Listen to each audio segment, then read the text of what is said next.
An 8-month-old baby chimpanzee who had trusted no one, abandoned by his mother. A lonely 73-year-old grandfather, estranged from his own family. When they met at the San Diego Zoo, Charlie trusted a human for the first time that day.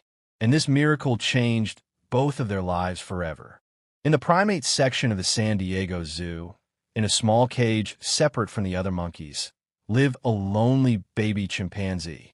His name was Charlie, and he was only 6 months old. His brown eyes were large and expressionless, as if he had lost hope in the world. Charlie's story had begun with a painful start. His mother Luna had rejected him after birth. In the wild, primate babies who faced this situation usually couldn't survive, but Charlie was lucky or unlucky, depending on one's perspective. When the zoo staff found him, he was a small, trembling ball, shivering from hunger and cold. Dr. Sarah Martinez, the zoo's head veterinarian, felt her heart break when she first saw Charlie. In her 20-year career, she had seen many abandoned animals, but Charlie's condition was special. He was wounded not only physically, but also emotionally.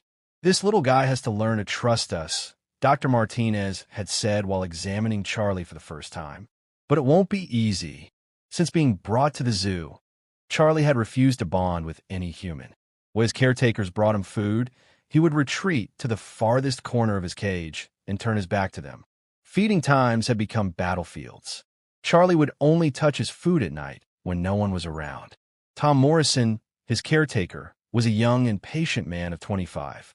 Every day, he would come to Charlie's cage and try to talk to him in a soft voice. "Hello, little guy," Tom would say, holding bananas and apple slices. "How are you today? I brought you fresh fruit." As soon as Charlie heard Tom's voice, he would hide in his small wooden hut in the corner of the cage. Only his bright black eyes would be visible, watching Tom carefully. After a while, Tom would leave the food in the cage and walk away. Only after he left would Charlie quietly emerge and take the food. Dr. Martinez had recorded this situation in her journal. Charlie's behavior shows a typical trauma response. His mother's rejection has left him with deep distrust. He has lost his ability to bond with humans. The rehabilitation process is long and requires patience. As weeks passed, Charlie's condition didn't change. While other monkeys played, he would sit alone, watching outside. When visitors came, he showed no interest, acting as if they weren't there. Zoo director Dr. Robert Chun held regular meetings with the team about Charlie's condition. "This can't continue like this," he had said in the last meeting. "Charlie isn't socializing. This is harmful to his development." Dr. Martinez had replied, "We need to be patient. Trauma healing takes time." Forcing him could make the situation worse. Tom continued the same routine every day. He would come to Charlie's cage, talk to him, and bring food. Sometimes he would sit by his side for hours, quietly reading a book. He hoped Charlie would get used to him and trust him. "I know you're there, Charlie," Tom would say without looking up from his book. "I'm not in a hurry. You'll come out when you're ready." One evening, Tom had gone to check on Charlie late at night. When he approached the cage, he saw the little chimpanzee sitting at the entrance of his wooden hut. As soon as Charlie saw him, he retreated inside, but this time he didn't hide completely. "When I was still watching outside." "We're making progress," Tom murmured. Slow but sure. Charlie's cage was located in the quietest corner of the zoo's primate section. It was positioned under large trees in semi-shade.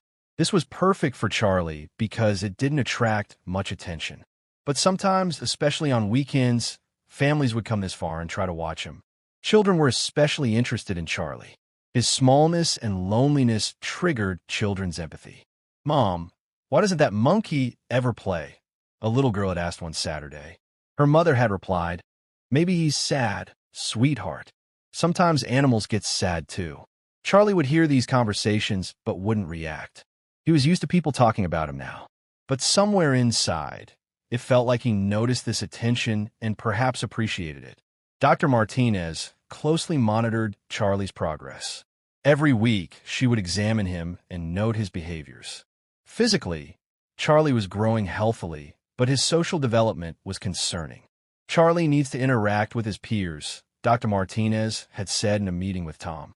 "But first we need to solve his trust issues with humans," Tom had suggested. Maybe I could try a different approach. What about playing music? I read that some primates respond positively to music. The next day, Tom brought a small Bluetooth speaker. He sat near Charlie's cage and played soft classical music. At first, Charlie hid as usual, but as the music continued, he began to listen curiously.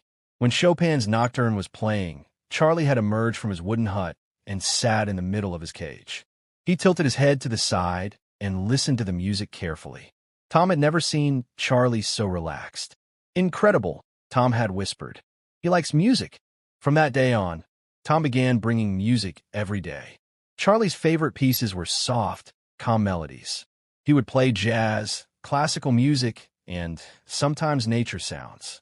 Charlie seemed more comfortable when music was playing, and sometimes he would even move slowly inside his cage. One day, when Dr. Martinez visited Charlie, she found him sitting in front of his cage. This was a huge development because Charlie usually hid when visitors came. "Hello, Charlie," Dr. Martinez had said in a soft voice. "How are you today?" Although Charlie didn't look directly at her, he didn't run away. This was a small but important step. Other zoo employees were also following Charlie's situation. Cleaning staff Maria would say "good morning" to him every morning as she passed by his cage. Security guard James would check during night patrols to see if Charlie was sleeping. "That little monkey got into all our hearts," Maria had said to Tom one day. "I believe he'll get better." Charlie's days always passed with the same routine. He would wake up early in the morning and slowly walk around inside his cage. When Tom brought food, he would hide, and after he left, he would eat. In the afternoon, he would listen to music and sometimes nap in the sun. In the evenings, he would watch life outside his cage. One evening, as the sun was setting, Charlie was sitting in front of his cage, watching squirrels playing in distant trees. At that moment, Tom came by and was surprised to see him so out in the open. "Hey, Charlie," Tom said, lowering his voice. "Beautiful evening, isn't it?" When Charlie heard Tom's voice, he turned around, but this time he didn't run away. For a few seconds, they looked at each other. For the first time, there was not fear, but curiosity in Charlie's eyes. "We're making progress, buddy," Tom said, smiling. "We're not in a hurry." That night, Dr. Martinez wrote in her journal, "Positive changes are being observed in Charlie. Music therapy seems effective. He's no longer completely avoiding human contact. This process needs to continue." Weeks chased months. Charlie slowly began getting used to his surroundings. He no longer hid immediately when Tom came, sometimes watching him from a distance. When music played, he became more active, even occasionally doing small dances inside his cage. But the biggest progress was in how Charlie took his food. Charlie, who used to eat only at night, now touched his food during the day too. He still wouldn't eat when anyone was around, but this was an important step. Building trust is like this, Dr. Martinez had said while reviewing Charlie's progress. Every small step matters. Charlie's story had become legendary at the zoo. Employees followed his progress and celebrated his small successes. But no one knew that soon an encounter that would change his life was about to happen. Professor Henry Whitman was 73 years old and lived in San Diego. A retired literature professor, Henry had spent most of his life with books and students. But now both were in the past. Henry's house was a 2-story wooden house on a quiet street, near the university campus. The garden was beautiful, with flowers and a large oak tree. But this beauty didn't mean much to Henry anymore. He lived alone in the house, spending his days reading and watching television. Henry had 2 children, Sarah and Michael. Sarah lived in New York and was a successful lawyer. Michael was an engineer in Los Angeles. Both were married. Both had children. Henry had 3 grandchildren, Sarah's children Emma, 12, and Jake, 9, and Michael's daughter Lily, 7 years old. But Henry hadn't seen his grandchildren in years. His last meeting was 2 years ago at Emma's birthday party.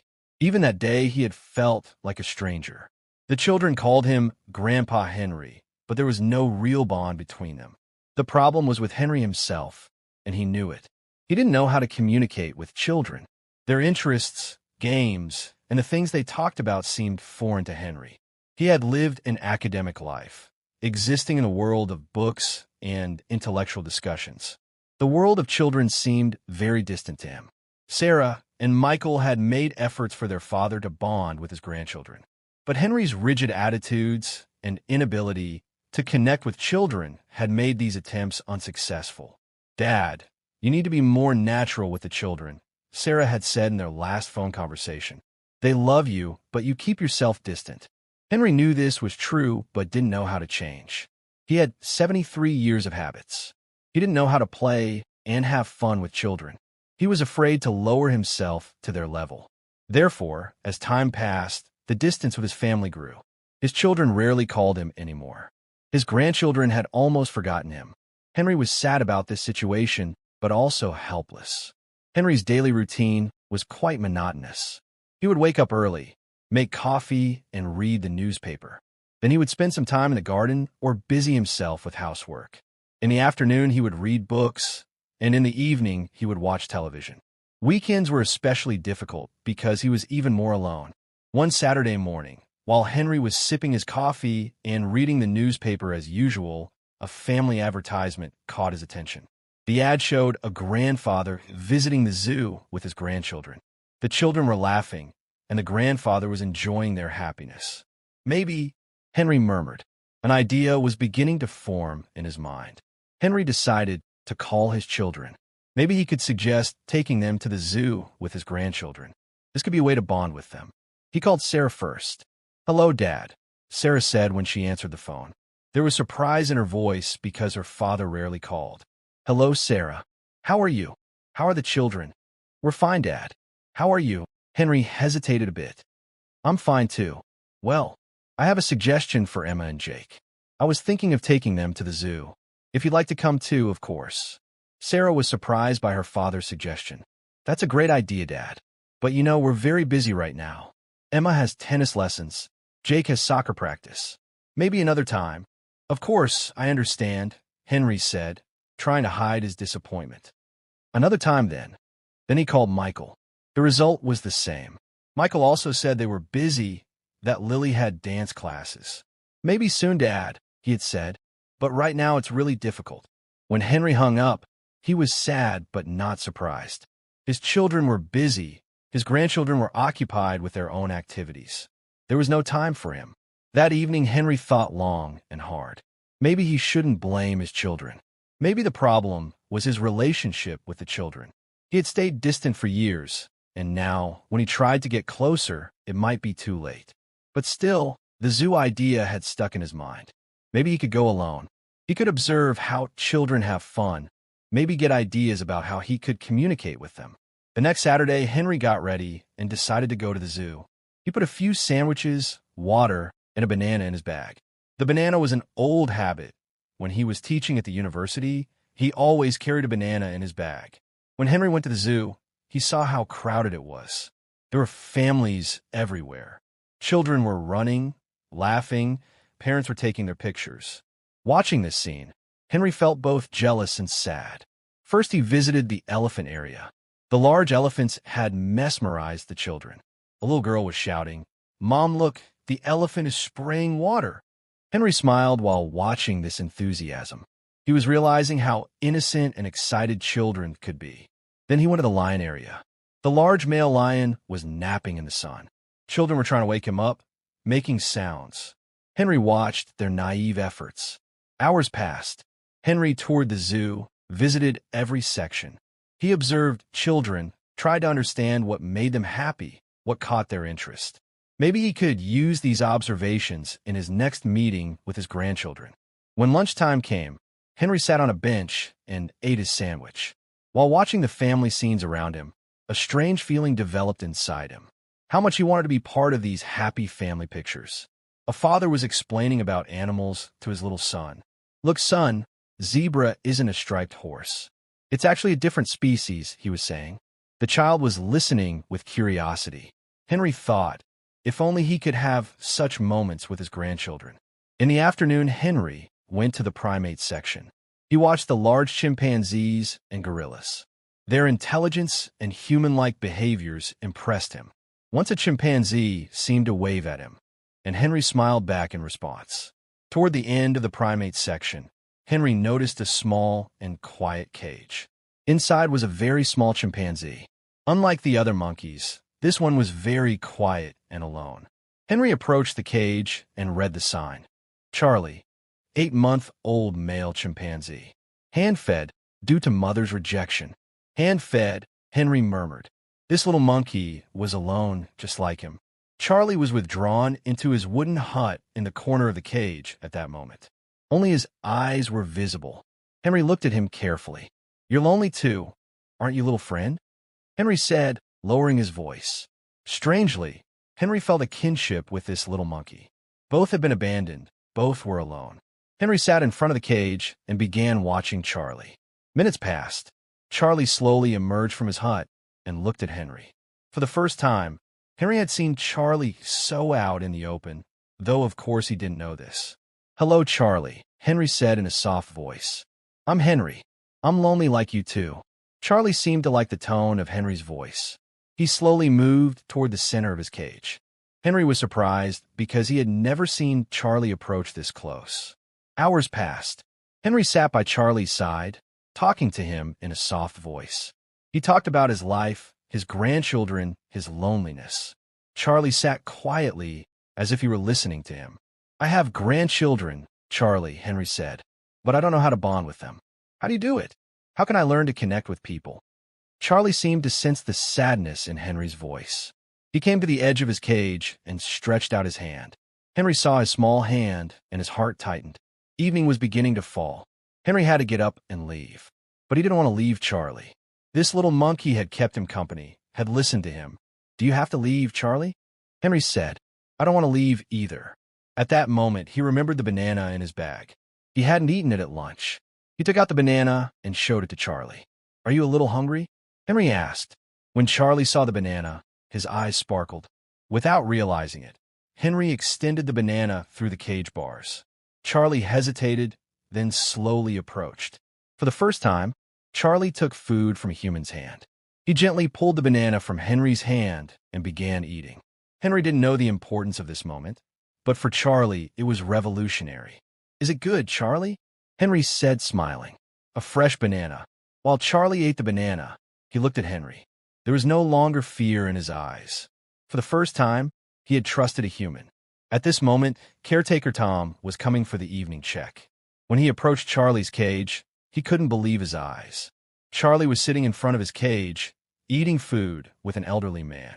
Tom quickly informed security guard James. James, come to the primates section immediately. Charlie's being fed by someone. James came running and was surprised when he saw the situation. This isn't possible. Charlie never takes food from anyone. Both of them approached Henry. Sir, Tom said politely, I'm sorry, but visitors aren't allowed to feed the animals. Henry was surprised. Oh, I'm sorry. I didn't know. He just looked very hungry. It's not a problem, sir, James said. But this is a very important situation. This little chimpanzee had never been hand-fed by anyone. You're the first person, Tom added excitedly. He's been here for 8 months and had never approached anyone. This is incredible. Henry began to understand the importance of the situation. Really? I just wanted to be friends with him. Sir, we might have a proposal for you, James said. But first you need to talk to our director. The next morning, Henry was in Zoo Director Dr. Robert Chen's office. Also in the room were Dr. Sarah Martinez and caretaker Tom. They were all experiencing the shock of yesterday's event. Mr. Whitman, Dr. Chun said, yesterday's event was truly extraordinary. Charlie has been here for 8 months and had never approached anyone. His interaction with you is a major turning point for him. Dr. Martinez added, Charlie's abandonment by his mother left him with deep traumas. He couldn't learn to trust humans. But his interaction with you is a very important step in his rehabilitation process. Henry listened curiously. So he was really alone? Yes, Tom said. In 8 months, he had never approached anyone as much as he approached you. Even yesterday evening, he seemed to miss you. This morning, he's still sitting at the front of his cage, watching outside. Dr. Chen leaned forward and turned to Henry. We have a proposal for you, Mr. Whitman. Would you help us with Charlie's rehabilitation process? How would I help? Regular visits with Charlie, Dr. Martinez said. If you come and spend time with him a few times a week, this would greatly accelerate his socialization process. The bond he formed with you could help him trust other people too. Henry was surprised. But I'm not an animal expert. I wouldn't know what to do. What you did yesterday was perfect, Tom said. You just talked to him, befriended him. That's exactly what Charlie needed. Henry considered the situation. Instead of sitting alone at home, maybe he could help this little monkey. And maybe this process would be good for him too. Well, what do I need to do? Henry asked. Dr. Chin smiled. You come 3 times a week in the afternoons and spend time with Charlie. You talk to him, read books to him, or just sit by his side. Over time, we'll try to teach him to be hand-fed. Of course, we'll guide you through the whole process, Dr. Martinez said. This will be valuable research on primate rehabilitation, not just for Charlie. Henry thought. He couldn't bond with his grandchildren, but maybe he could bond with this little monkey. Okay, he said. I'll try. Henry's regular visits with Charlie started the next week. On the first day when he came, Charlie was sitting in the corner of his cage as if waiting for him. As soon as he saw Henry, he got up and came to the edge of his cage. Hello, Charlie, Henry said, taking a book out of his bag. Today I'm going to read you a story. When Charlie heard Henry's voice, he got excited. He began pacing back and forth inside his cage with small steps. Henry took this as a positive reaction. Henry opened the book, Charlotte's Web, and began reading. Charlie seemed focused on the rhythm of Henry's voice. Sometimes he looked directly at Henry. Sometimes he looked around, but he always listened carefully. Charlotte was a very smart spider, Charlie, Henry said, interrupting the book. Smart just like you. Such comments seemed to excite Charlie. He would come to the edge of his cage and try to sit closer to Henry. On the second visit, Henry brought Charlie some toys, a softball and colorful blocks. At first, Charlie approached the toys with suspicion, but when Henry showed him how to use them, he watched with interest. Look, Charlie, roll the ball like this, Henry said, gently pushing the ball toward Charlie. Charlie took the ball and examined it. Then he rolled it back toward Henry. This was their first game. Good job, Charlie. You're very smart, Henry said joyfully. Tom was closely monitoring these developments. The change in Charlie was incredible. He no longer hid in the corner of his cage. He was interacting with visitors. This is wonderful, Tom said to Dr. Martinez. Charlie's social skills are developing rapidly. In the third week, Dr. Martinez joined Henry's visit. She wanted to observe Charlie. Mr. Whitman, Dr. Martinez said, we could try something else with Charlie. What do you think about taking him out of his cage and bringing him closer to you? Henry became worried. Is that safe? Charlie trusts you completely. He knows you won't harm him. You could spend time in a small exercise yard. Taking Charlie out of his cage was a big moment. The little chimpanzee who had lived in his cage for 8 months stepped outside for the first time. At first, he acted timidly, but when he saw Henry, he ran toward him. Charlie jumped into Henry's lap and hugged him. Henry felt how his heart filled. Hello, little friend, Henry said, stroking Charlie's back. You missed me, didn't you? Charlie stayed in Henry's lap for a few minutes, then began exploring around. But he never went far from Henry. He constantly turned and looked at him, making sure he was safe. This is incredible, Dr. Martinez said. Charlie has bonded with you. This is very important for his rehabilitation. From that day on, Henry and Charlie's meetings were more free. They played games in the small exercise yard, and while Henry read books, Charlie sat beside him. A few weeks later, the zoo team announced that they had found a suitable companion for Charlie. A female chimpanzee named Luna, only slightly older than Charlie. Luna also had a similar story. She had lost her mother at a young age and had been hand-fed. Luna has a very calm personality, Dr. Martinez told Henry. We think she and Charlie will get along well. The first introduction was done very carefully. Charlie and Luna were placed where they could see each other while in separate cages. At first, Charlie approached Luna with suspicion, but over time, he became curious. Henry watched this process with anxiety. What if Charlie lost interest in him? Don't worry, Grandpa, Emma said, putting her hand on Henry's hand. Charlie will never forget you. The first physical meeting went quite positively. Luna approached Charlie gently. Charlie was initially shy, but relaxed when he realized Luna wasn't aggressive. The most surprising development was that Luna also warmed up to Henry immediately. Seeing Charlie's trust in Henry, Luna trusted him too. "This is incredible," Tom said. "Usually this adaptation process requires much more time." A few days later, Charlie and Luna began sharing the same cage. For the first time, Charlie was spending time with a peer monkey. They played games, shared food, and slept together. At first, Henry felt excluded, but soon he realized that Charlie's love for him hadn't changed. Only now Luna was also in his life. "Look, Charlie," Henry said one day, "Luna is a very nice friend. You're not alone anymore." Charlie came to Henry and hugged him, as if saying, "You're not alone either." 2 years later, Charlie was now a fully rehabilitated, strong, and social chimpanzee. He and Luna were very happy and had become one of the zoo's most popular residents. Henry was also a completely different person now. He had strong bonds with his grandchildren, seeing them several times a week. He participated in their school activities and was there for their birthdays. A few weeks after Charlie's 5th birthday, Henry received an unexpected phone call. Dr. Patricia Williams from his old university called, a colleague he had known for many years. "Henry," Patricia said, "I have a very special offer for you." "What kind of offer?" "Oxford University is establishing a research program on primate behavior and human-animal bonds. They heard about your experience with Charlie. They're inviting you as a consulting professor." Henry was surprised. "But I'm a retired literature professor." Henry thought, "I want to, but I'm also afraid." Henry accepted the Oxford offer. When the day of departure came, he had the most difficult moment with Charlie. The little chimpanzee sensed that Henry was sad. Normally playful and energetic, Charlie was quiet that day.